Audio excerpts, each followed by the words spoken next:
안녕하세요. 오늘은 여러분이 공유해주신 유튜브 영상 하나를 좀 깊이 파보려고 합니다. 농협 창립 55년을 맞아서요. 농민 없는 농협 누가 주인인가 이런 상당히 좀 도발적인 질문을 던지는 그런 자료예요. 네, 제목부터가 아주 강렬하네요. 그렇죠. 영상강.com TV 채널 영상인데 농협이 뭐 반세기 넘게 엄청나게 성장을 했는데 정작 주인이라는 농민들 삶은 왜 그대로냐? 오히려 좀 소외되는 거 아니냐? 뭐 이런 문제 제기를 하고 있더라고요. 그게 사실 농협을 둘러싼 오랜 논쟁거리 중 하나이긴 하죠. 네. 그래서 이번 시간에는 이 영상 자료가 던지는 그 핵심적인 문제 의식들 있잖아요. 그러니까 농협의 그 엄청난 성장하고 또 농민들의 현실 사이의 어떤 괴리감, 그리고 뭐 조직 운영상의 문제점들, 또 근본적인 변화가 필요하다는 요구까지 한번 좀 제대로 파헤쳐 보려고 합니다. 네, 어떤 내용들을 구체적으로 지적하고 있는지 궁금하네요. 자, 그럼 시작해 볼까요? 이 영상이 가장 먼저 딱 짚는 게요. 이 엄청난 대비예요. 농협 자산은 뭐 수백조 원대, 거의 뭐 거대 금융그룹 수준인데 농민 평균 소득은 여전히 도시근로자의 절반도 안 된다는 거거든요. 아, 그 소득 격차 문제가 계속 지적되어 왔죠. 네, 영상에서는 특히 그 강호동 중앙회장이 언급했던 농민 연소득 940만 원, 이 숫자를 딱 거론하면서 아니 이 성장이 도대체 누구를 위한 거였냐 이렇게 묻고 있어요. 940만 원이요? 연소득이? 네. 심지어 55년 역사가 농민들한테는 오히려 빚만 들린 거 아니냐. 뭐 이런 아주 날선 비판까지 하더라고요. 바로 그 지점이 이 자료가 파고드는 핵심 같아요.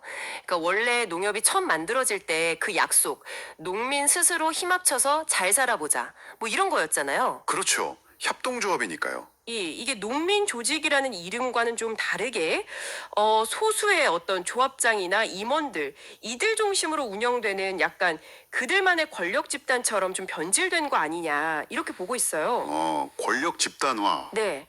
그러니까 의사결정 과정에서 실제 농민들 목소리는 뭐 제대로 반영되기 어려운 그런 구조가 좀 고착화되었다 이런 비판인 셈이죠.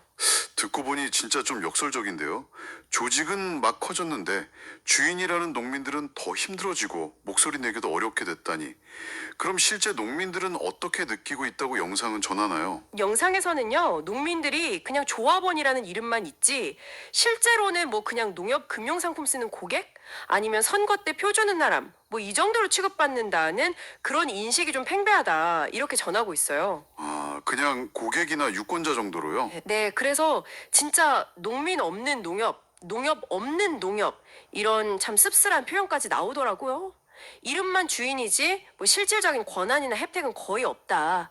이런 좀 자조 섞인 목소리를 담고 있는 거죠. 결국은 뭐랄까 주인 없는 잔치가 되어버렸다 이런 지적이네요. 참 안타깝네요.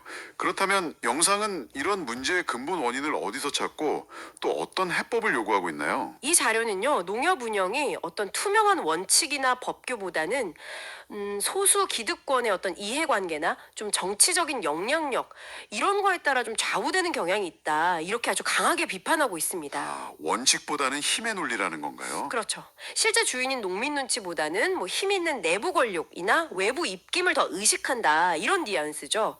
그래서 필요한 건 그냥 뭐 표면적인 개선이 아니고 그야말로 근본적인 반성하고 혁신이다. 이렇게 주장을 해요. 근본적인 혁신. 네, 투명성을 확 높이고 농민이 진짜 실질적인 주인이 될 수 있도록 지배구조 자체를 완전히 뜯어 고쳐야 한다. 이런 아주 강력한 개혁 요구입니다. 자료에서는 과거 정부 시절, 그러니까 이재명 정부 때도 이런 구조 개혁 논의가 좀 있었다는 점을 상기시키면서요.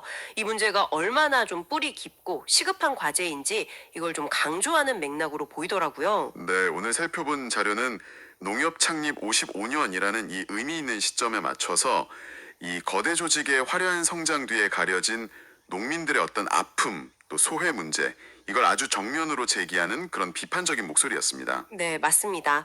그리고 이 영상의 주장은 사실 비단 농협만의 문제라고 보기는 좀 어려울 것 같아요. 특정 집단의 이익을 위해서 세워진 조직이 시간이 지나면서 원래 목적하고 좀 멀어질 때 그럼 과연 누구를 위해 존재해야 하는가? 그 책임과 역할은 뭔가? 이런 좀 더 근본적인 질문을 우리 사회 전체에 던지고 있다고 볼 수 있겠죠. 조직의 성장과 구성원의 삶의 질 사이의 균형 참 어려운 문제네요. 그렇죠.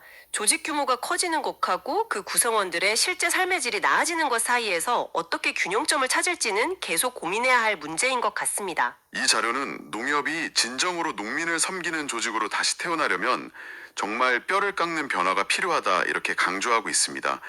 여기서 청취자 여러분께 마지막으로 질문 하나 던져보겠습니다.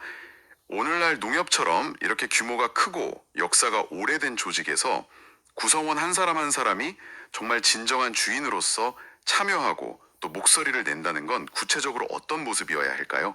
이 질문에 대해서 한 번쯤 생각해 보시는 것도 의미 있을 것 같습니다.